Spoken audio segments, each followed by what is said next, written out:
Bom, então voltando aqui, esse aqui é o ciclo motivacional. E apesar dele não estar no contexto da nossa doutrina, eu preciso mostrar isso para vocês por um motivo bem simples. Entenda aqui comigo e guarde isso com você. É o que eu falei lá no início, né? Que todo comportamento deriva de uma ação. Você só faz se estiver motivado. Seja porque você foi acuado, seja porque você quer. Em essência, você quer fazer determinada atividade, né? O casalzinho namorando, eles sabem onde eles querem chegar, né? Pelo menos o rapaz quer uma coisa, às vezes a moça quer outra, eu não sei, enfim. Mas o que eu quero dizer é que todas as ações que você desenvolve, ela decorre de um nível de motivação. E o líder, tem um autor chamado Kanahani, tá? Ele fala de gestão na área pública e como motivar pessoas na área pública, ele tem uma parte só sobre isso. Ele fala assim, olha, não tem como você liderar alguém se você não conhecer essa pessoa. Você tem que, em algum grau, conhecer o que movimenta essas pessoas, o que motiva. Por exemplo, se eu quiser motivar pessoas que de um nível de instrução mais baixo, um trabalho mais simples na minha organização, eu tenho que saber o que eu posso dar para eles, oferecer para eles, que toque e faça com que eles queiram colaborar comigo para algum objetivo. Mas se essa pessoa for de nível superior, ela já tem carro, ela tem casa, ela tem plano de saúde, o que eu posso fazer para motivar essas pessoas? De repente, algo financeiro estimula quem está mais abaixo. De repente, alguém que está mais acima na hierarquia, que já tem de tudo, o financeiro não mexe tanto com ele, mas talvez se você der um reconhecimento, né, algo em nível psicológico, você consegue mexer com ele. Vocês conseguem enxergar isso? Então, o líder tem que motivar, ele tem que entender que se eu quero um comportamento de uma pessoa, eu tenho que chegar no âmago, na essência, no que motiva ele para que ele chegue nesse comportamento. Então, eu tenho que saber motivar se eu quiser exercer liderança. Então, é comunicar? Ok, mas comunicar algo que motive. Então, vamos entender como é que funciona na cabeça do subordinado a questão da motivação. Eu dou exemplo ali eu estou fugindo disso, tá? Não compro salgadinho já tem muito tempo. Até hoje à noite tem um curso, eu também faço curso, lógico, eu também o tempo todo me reciclo, né? Busco mais conhecimento. E eu passo às vezes pela cantina, nossa, tem uma coisa, adoro coxinha. E eu queria mostrar para vocês como é que a motivação acontece no caso da coxinha, né? Imagina, eu estou em equilíbrio, tá? Tomei meu café da manhã, beleza. Aí quando deu lá para umas 11 da manhã, já perto da hora do almoço, eu recebo um estímulo, um incentivo, o cheiro. Cheiro de coxinha fritando, adoro isso aqui. E isso mexeu comigo, gerou em mim uma necessidade. Nossa, o estômago começa a roer, eu estou querendo comer uma coxinha. E aí eu fico tenso. O que é atenção? É pré-ação. Atenção é aquele estágio antes da ação, quando você está já prestes realmente a fazer alguma coisa. Eu tenho que comprar essa coxinha, você já está nervoso, eu tenho que comprar. Aí eu vou lá, comportamento, ação. Opa, cheguei onde eu queria falar. Eu vou lá e compro. Vou lá e... uma coxinha, por favor. E aí eles me dão a coxinha, eu como... satisfação, volta ao equilíbrio. Ok? Bom, o que eu estou querendo dizer com isso aqui? Com essa sequência que eu apresentei para vocês. Que na mente do seu subordinado, seja na marinha, seja no dia a dia, seja na sua família, a pessoa às vezes está em equilíbrio, mas não quer dizer que você não tem como trazer ele para o seu lado para fazer alguma coisa, para alcançar algum objetivo. Depende de você dar o estímulo certo. Você conhece a pessoa? Se você conhece a pessoa, você é capaz de oferecer o estímulo adequado para que ele te ajude a alcançar seu objetivo. Então, o estímulo é algo que vem de fora, às vezes vem de dentro, mas maioria das vezes vem de fora e que bagunça com o teu nível de equilíbrio, gerando em você uma necessidade.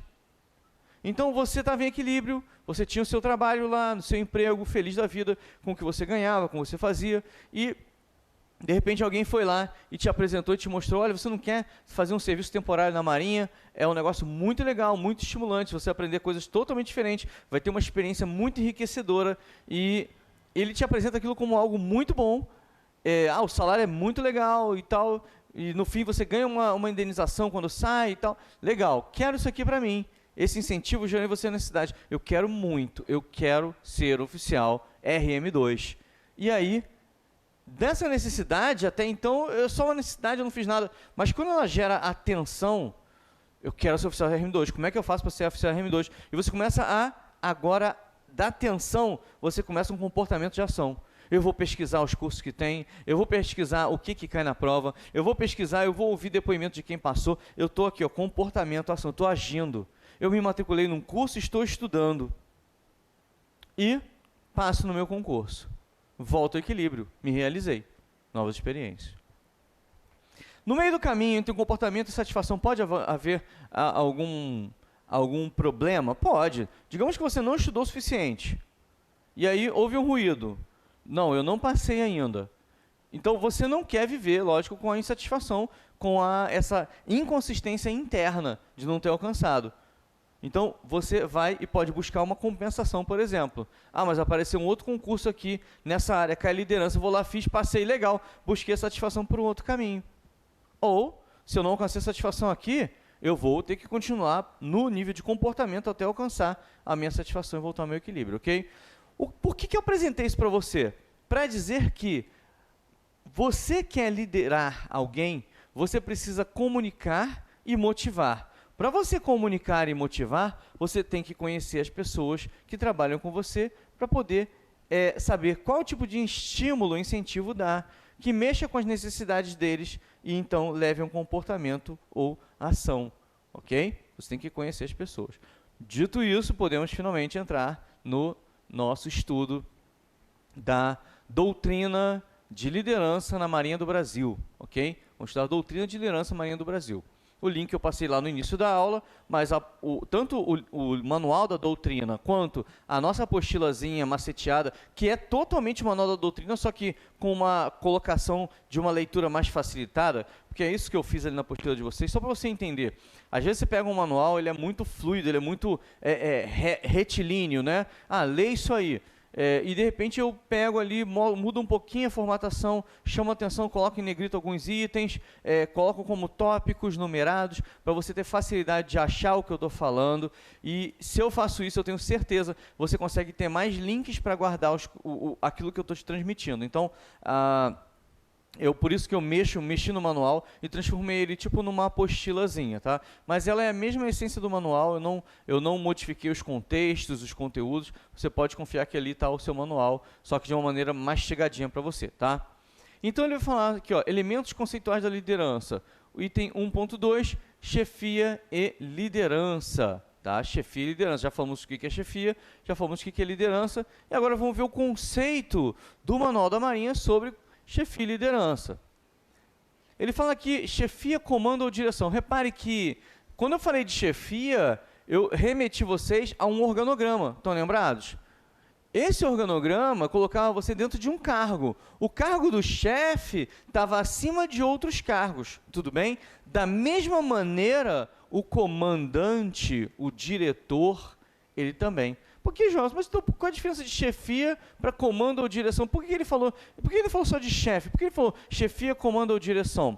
Porque numa unidade militar, tem unidades que o chefe mais antigo, o primeiro da hierarquia lá, o chefão, o cargo dele é de chefe. Tem outros, por exemplo, os hospitais, normalmente, o comandante é chamado diretor, né? E no caso de um navio, tem o comandante, ok? No caso de uma organização militar, por exemplo, de tropa, um fuzileiro, tem o comandante. Tá? Então, um departamento, lá na Marinha tem um departamento, é o chefe do departamento, ok? Mas na área do ensino, diretor de ensino. Então, eu não quero que você entenda que, não vai cair na sua prova perguntando, a unidade tal é comando, a unidade tal é diretor, a unidade tal é chefe. Não, eu só quero que você entenda que chefia, comando e direção é o nome que eu dou para o chefão, para quem está acima de alguém, para quem tem que exercer algum grau de liderança, ok? Ou seja, em algum grau, qualquer um de nós, qualquer que seja a hierarquia, você pode ser chefe, você pode ser o comandante. Você pode ser o comandante de um pequeno grupamento. Você está de serviço hoje, você está de serviço de oficial de dia, e você é o comandante desse grupamentozinho, que envolve oficiais, que envolve talvez sargentos, que envolve cabos e soldados. Você é o comandante. Então, nesse momento, você vai ter que exercer funções ligadas à chefia e também, lógico, a gente vai aprender liderança, que é onde a Marinha quer chegar. Tá? A Marinha tem um histórico, uma tradição muito grande, né? A gente sabe que a Marinha ela é tradicionalista em essência. A história do Brasil ela é permeada por ações da Marinha, ações que enalteceram muito a Marinha no âmbito do Brasil também. O Exército não fica longe, a Aeronáutica que é a mais novinha delas ali, mas a Marinha é a mais tradicional, né, por assim dizer.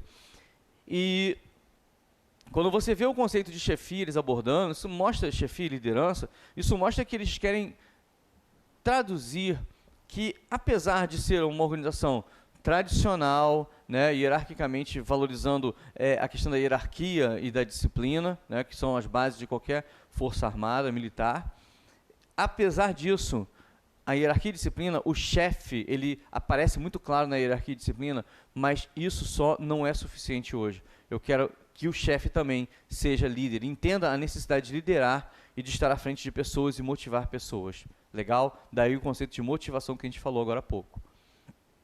Mas agora ele está apresentando para a gente o conceito de chefia, comando ou direção.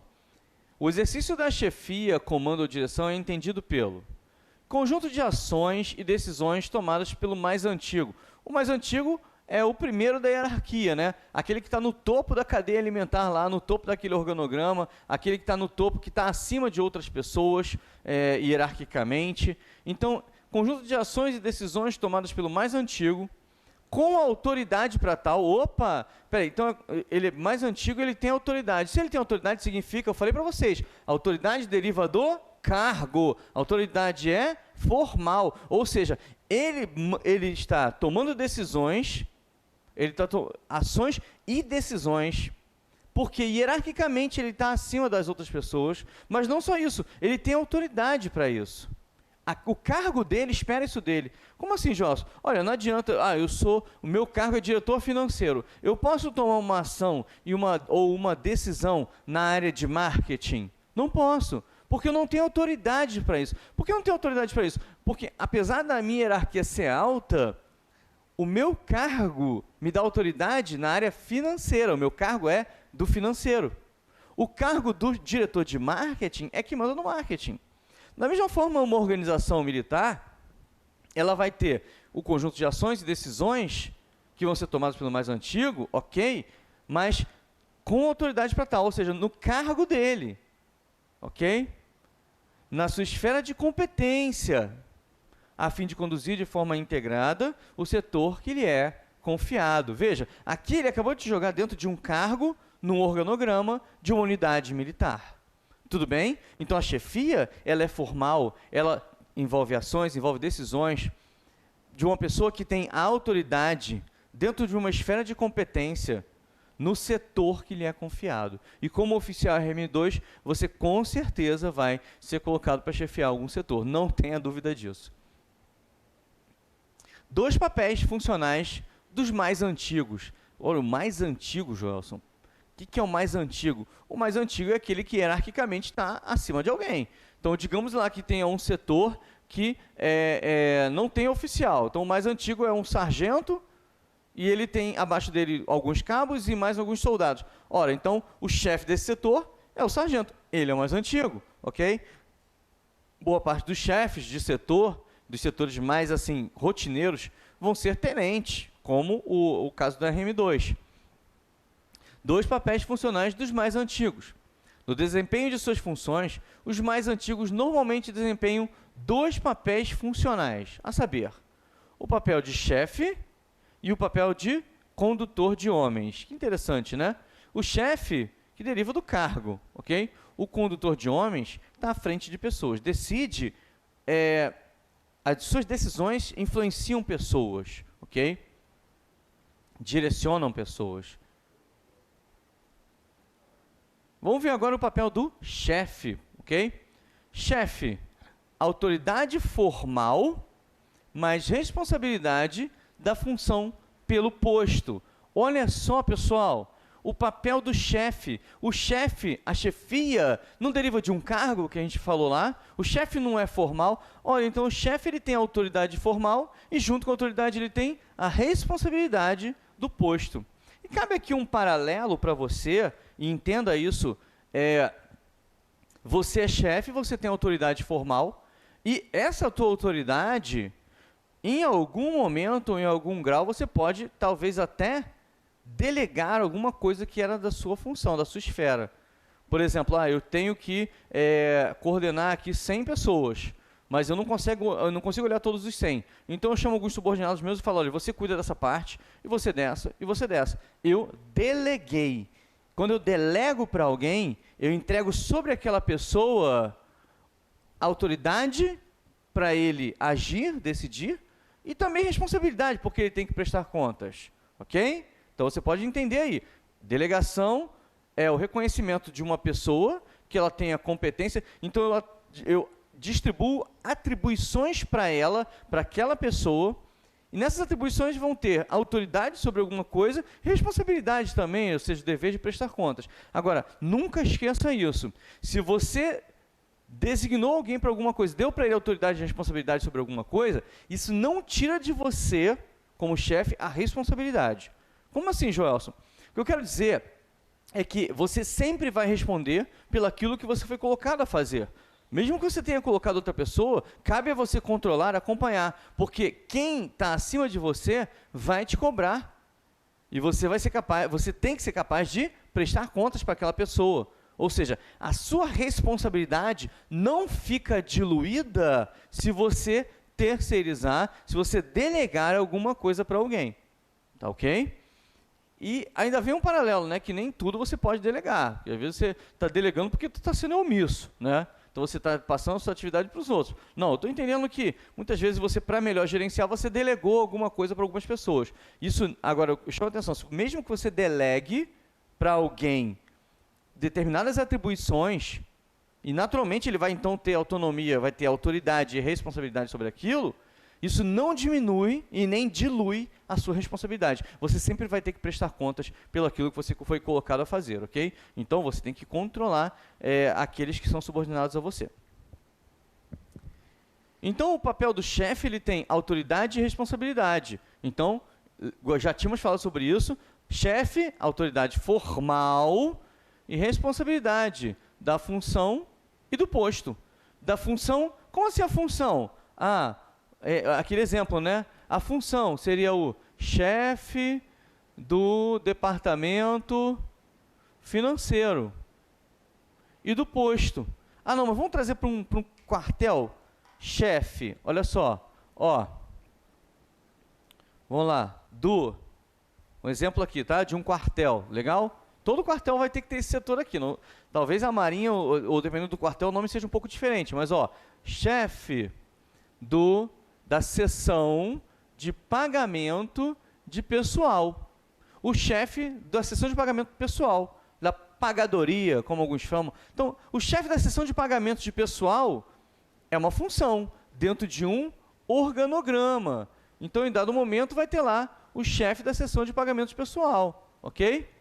Digamos que seja esse aqui.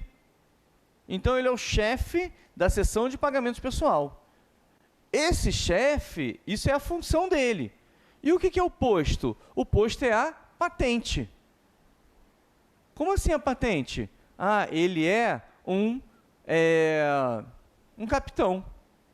Capitão-tenente. Capitão-tenente. Ok? Então, a função chefe da seção de pagamento de pessoal. Chefe da pagadoria. Chefe... Ok. O posto é a hierarquia dele. Ele é capitão-tenente. Ele é primeiro-tenente. Ele é primeiro-tenente. Pode ser um outro posto aí, ok? Vocês serão, em algum momento, primeiro-tenente. Tudo bem, pessoal? Então, o chefe... aqui o cargo dele. Chefe ele envolve a autoridade formal, e a autoridade, a gente já falou que é o quê? O poder de dar ordens e esperar obediência. A autoridade flui abaixo, tudo bem? Autoridade formal. E responsabilidade. E a gente sabe que a responsabilidade é o dever de prestar contas. Responsabilidade flui acima. Dever de prestar contas. Entenderam?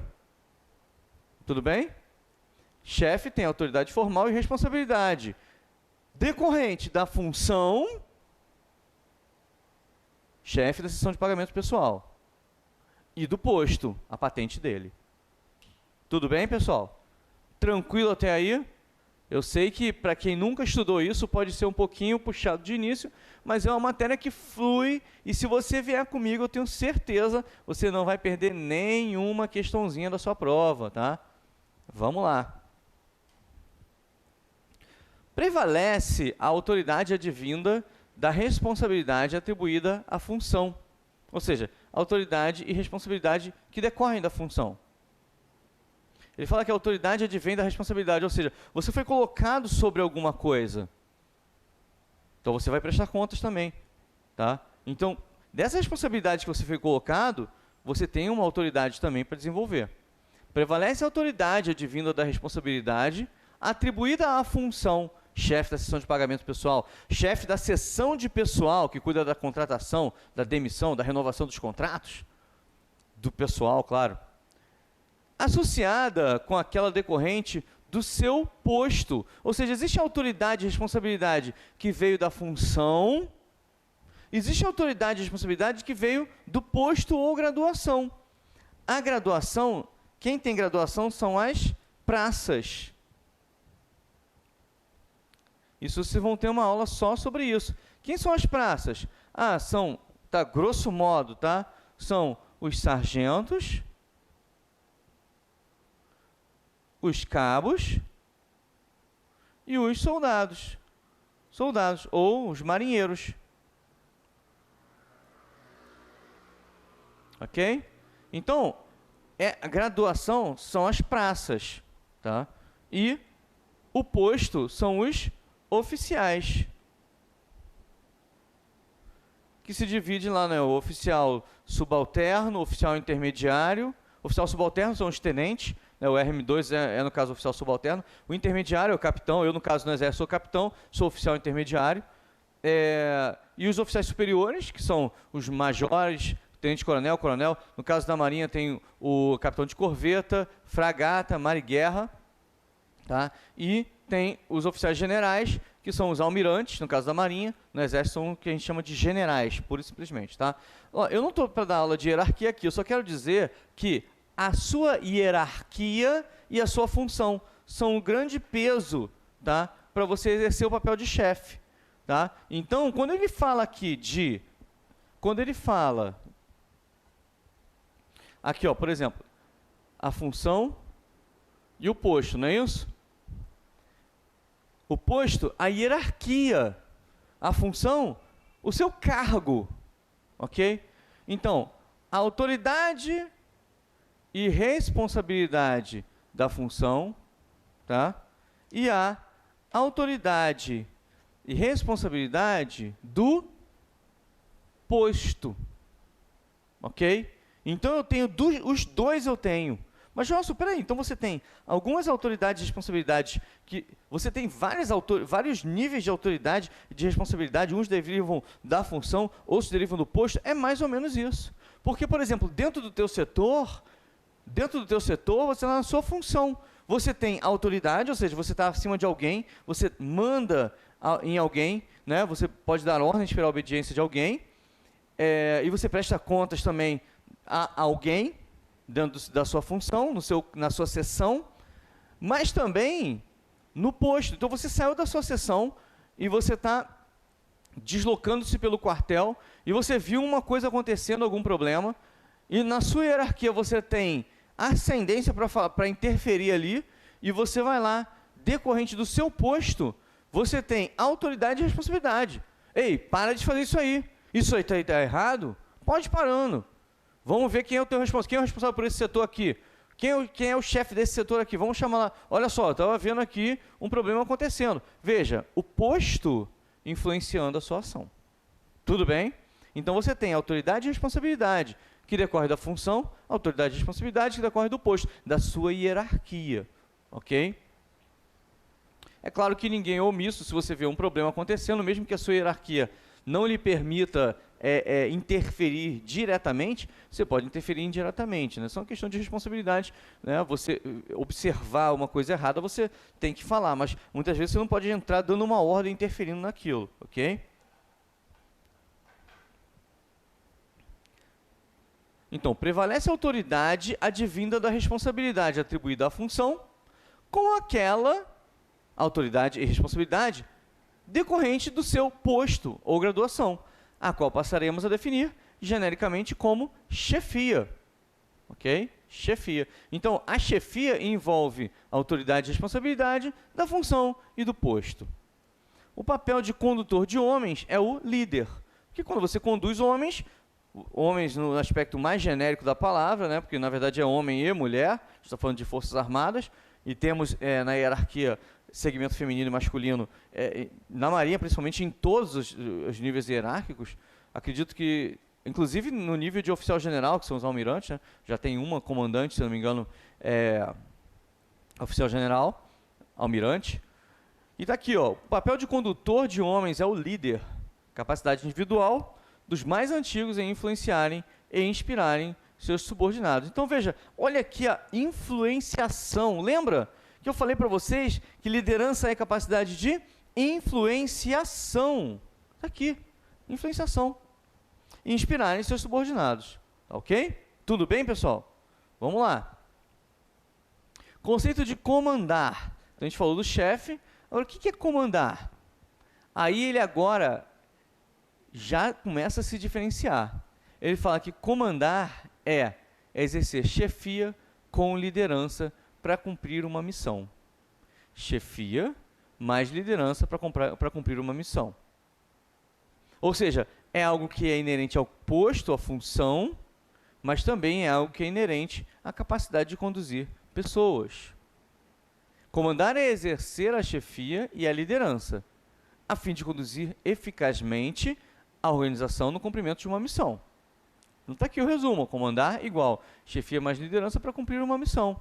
Chefia e liderança não são processos alternativos, e sim simultâneos e complementares. Simultâneos e complementares. Você não pode ser ou líder ou chefe. Não. A Marinha está deixando bem claro que ela espera que quem comanda seja chefe e líder. Ou seja, use aquilo que é do cargo formal, como autoridade e responsabilidade, seja ela vindo da função, que é o cargo, seja vindo da hierarquia, que é o posto. Mas o comando não é só chefia, o comando também tem liderança, capacidade de influenciação, conduzir homens com uma finalidade, cumprir uma missão. Então, chefia e liderança andam juntos na atividade de comandar. Eu não posso tratá-los separadamente. Os melhores resultados da liderança. Melhores resultados da liderança no tocante à liderança, né, ocorrem quando ela é desenvolvida, não sendo impositiva. Porque se você for o líder autocrático, aquele, olha, liderança é capacidade de influenciação, eu mando, você obedece, então cala a boca e faz aí porque eu mandei. Isso aí é o quê? Isso é simplesmente um tipo de liderança, chamada liderança autocrática. Ela consegue o melhor das pessoas? Não. Eu falei lá no início, ela consegue, a pessoa faça até aquele ponto em que eu dei a ordem. Aonde a ordem acaba, aonde a pessoa para de fazer. Porque ela só vai fazer até onde você deu ordem. E por que ela não vai além disso? Porque ela não está agindo na vontade dela. Ela está agindo de maneira aleatória. Ela está agindo porque alguém mandou e ameaçou, porque ela não quer sofrer punições, porque ela não quer ser presa. Então, eu mando, você obedece. Esse é o tipo do líder chamado líder autocrático, autoritário. Ele é coercitivo, ele impõe, ele é impositivo. São palavras que eu queria que você guardasse, que você anotasse. Olha, autocrático, ele entra no mesmo conceito praticamente do autoritário, do coercitivo, ou impositivo, e uma última palavra eu diria também assertivo. A gente vai ver depois por que eu estou falando disso.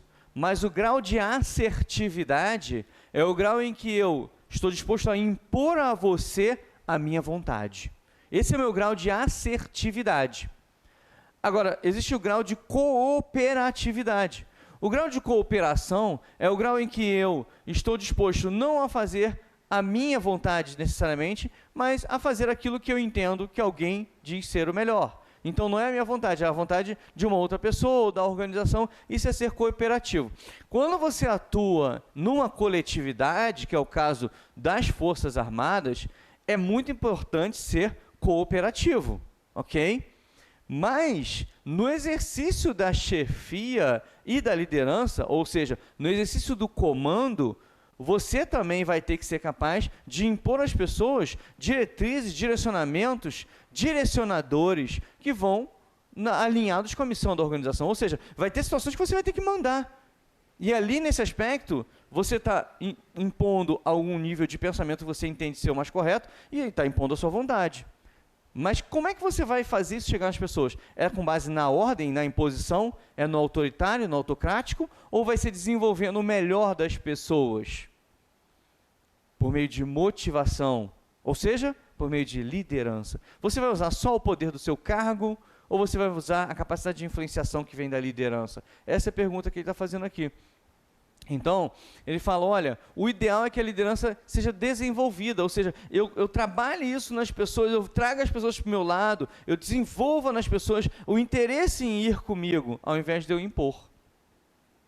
Liderança, processo dinâmico e progressivo de aprendizado, o qual, desenvolvido nos cursos de carreira, no dia a dia... Nossa, isso aqui é tão formal a forma que eles falam de liderança. Assim, a Marinha entende que a liderança, mas essa pessoa passou a prova, isso vai cair assim, tá? Mas a Marinha entende que a liderança, ela é uma cadeira disciplinar, ela é estudada e trabalhada na formação dos seus oficiais, das suas praças. Muito legal ele ter essa postura, esse pensamento, né? Muito legal. Processo dinâmico e progressivo de aprendizado, o qual desenvolvido nos cursos de carreira e no dia a dia, ou seja, na formação do pessoal de carreira, tem uma cadeira chamada liderança? Tem. E no dia a dia, você pode desenvolver liderança? Sim, claro. Nas organizações militares, a sigla é OM, Organizações Militares, trará não só evidentes benefícios às organizações, como também contribuirá para o sucesso profissional e individual de cada militar. Então, a liderança, ela é necessária e é desenvolvida, seja nos cursos de carreira, seja no dia a dia das organizações. E ela é muito boa para a organização e para o indivíduo. Dessa forma, o contínuo desenvolvimento das qualidades dos militares da Marinha do Brasil, MB, pessoal, Marinha do Brasil, beleza? Dessa forma, o contínuo desenvolvimento das qualidades dos militares da Marinha do Brasil como líderes, ou seja, a Marinha espera que os seus militares sejam líderes, deverá ser objeto de atenta e permanente atenção a ser trabalhada conjuntamente pela instituição e prioritariamente por cada militar. Traduzindo, a Marinha entende liderança como algo que deve ser desenvolvido por todos no dia a dia das organizações, também é desenvolvido em cursos de carreira, dos militares de carreira, mas ela traz benefícios para o indivíduo e para a organização, logo ela deve ser desenvolvida por todos. Ela é uma responsabilidade de cada um. Cada militar deve desenvolver liderança. Essa é a ideia. Cada militar deve desenvolver-se na capacidade de liderar subordinados. Mas a organização que não é boba nem nada, a Marinha do Brasil que não é boba nem nada, vai fazer a sua parte para desenvolver nas pessoas por meio de cursos de capacitação, por meio de cursos sobre, por exemplo, influenciação, por meio de cursos que ensinem a pessoa a conduzir esses seus subordinados, ou seja, cursos que desenvolvem neles a liderança. Ou seja, isso é institucional, mas também é individual. Legal? Isso pode ser questão de prova, sem dúvida. 1.3, aspectos fundamentais da liderança. Conceitos de liderança na Marinha do Brasil. Processo que consiste em influenciar. Adorei, porque liderança é capacidade de influenciação, a gente já viu isso. Influenciar pessoas no sentido que ajam voluntariamente em prol do cumprimento da missão. Ou seja, a liderança, ela é uma capacidade de influenciação que gera engajamento. Ok? Engajamento. Por que engajamento? Porque se eu estou engajado, eu tenho interesse, eu vou agir de forma voluntária em prol do cumprimento da missão. Fica evidenciado pela definição que a liderança não inclui só a capacidade de fazer um grupo realizar uma tarefa específica, mas, sobretudo, executá-la de forma voluntária, atendendo ao desejo do líder como se fosse o seu próprio. Caramba, isso é liderança. Realmente, isso aqui é um conceito de liderança. Quando o líder consegue que as pessoas façam o que ele direcionou essas pessoas a fazerem, quando ele vê as pessoas fazendo aquilo que ele direcionou, ele alcançou o objetivo dele. E elas fazem tão engajadas porque aquilo tornou-se um sentimento de propriedade. Eles também se sentem como participantes daquilo que o líder os levou a fazer. Então eles não estão fazendo porque mandaram fazer, mas eles estão fazendo porque entendem que conjuntamente com o líder são responsáveis por aquele resultado. Ok? Então eles se envolvem naquilo. De maneira voluntária, atendendo o desejo do líder como se fosse seu próprio. Nessa definição de liderança, estão implícitos os seus agentes, ou seja, o líder e os liderados, as relações entre eles e os princípios que regem o comportamento humano, a saber, princípios filosóficos, princípios psicológicos e princípios sociológicos. Esses 3 níveis de princípios a gente vai ver já já. Agora, então, também de provas fica aí quem são os agentes da liderança. É o líder e os liderados, tá? Líderes e liderados. E a liderança, então, ela trabalha os agentes, o líder e liderados, e as relações entre eles e o comportamento humano, que seguem princípios filosóficos, psicológicos e sociológicos. A gente termina essa aula inaugural aqui, essa parte aqui de liderança, nessa aula introdutória. Espero que vocês estejam entendendo, se ambientando. A gente vai caminhar juntos nessa matéria, aos poucos. Vocês vão ver que é uma matéria que flui tranquilo, desde que você não esteja desesperado. Por quê? A minha ideia aqui com vocês é trazer a matéria de maneira fluida e que você não tenha que decorar. A sua preocupação última vai ser em decorar. Eu quero que você aprenda, entenda, compreenda, seja então capaz de, lá na prova, olhar para a prova, analisar a pergunta e acertar, independente de qual seja o tema, independente até mesmo se você lembra ou não do tema, mas se você compreender a explicação que eu estou te dando aqui nessa aula, eu tenho certeza que lá na prova você vai acertar tudo que vier dessa nossa matéria de liderança, e assim também nas outras matérias desse nosso curso. Então ficamos por aqui, nessa nossa primeira aula. Na próxima aula a gente segue nos princípios e assim vamos até terminar liderança. Espero que vocês estejam gostando e até as próximas aulas.